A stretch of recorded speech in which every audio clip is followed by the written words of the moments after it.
রংধনু।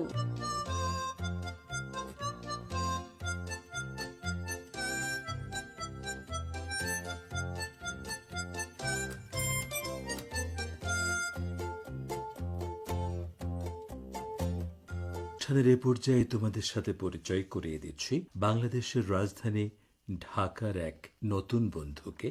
হ্যালো, তোমার নাম কি?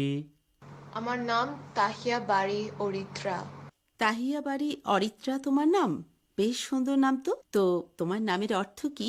আমার নামের অর্থ তাহিয়া অর্থ হচ্ছে বাংলার কাছের বন্ধু, বাড়ি অর্থ হচ্ছে ঝর্ণা অথবা পানি, আর অরিত্রা বাংলা অর্থ হচ্ছে যে বিপদে আরেকজনের সাহায্য করে যে।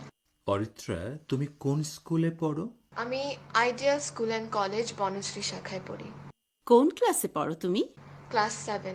আচ্ছা, পড়াশোনা ছাড়া অবসর সময়ে তুমি কি কি করো? আমি গান শুনতে আর বই পড়তে বেশি পছন্দ করি।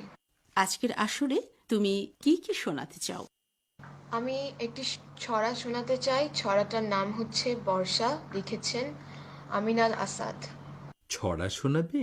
ঠিক আছে, শোনাও তাহলে।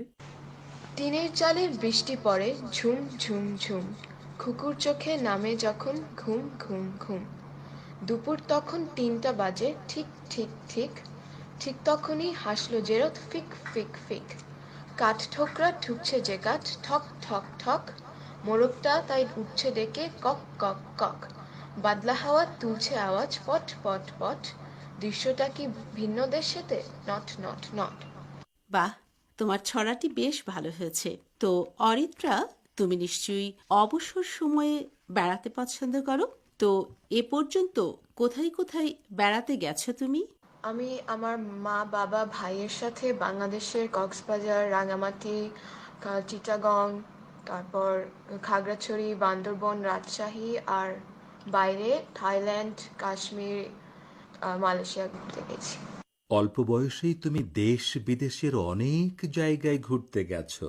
তো অরিত্রা, বড় হয়ে তুমি কি হতে চাও? আমি বড় হয়ে একজন ইঞ্জিনিয়ার হতে চাই। মহান আল্লাহ তোমার মনের আশা পূরণ করুন, আমরা এ দোয়াই করছি। তো রংধনু আসরে অংশ নেওয়ার জন্য তাহিয়া বাড়ি অরিত্রা, তোমাকে অনেক অনেক ধন্যবাদ।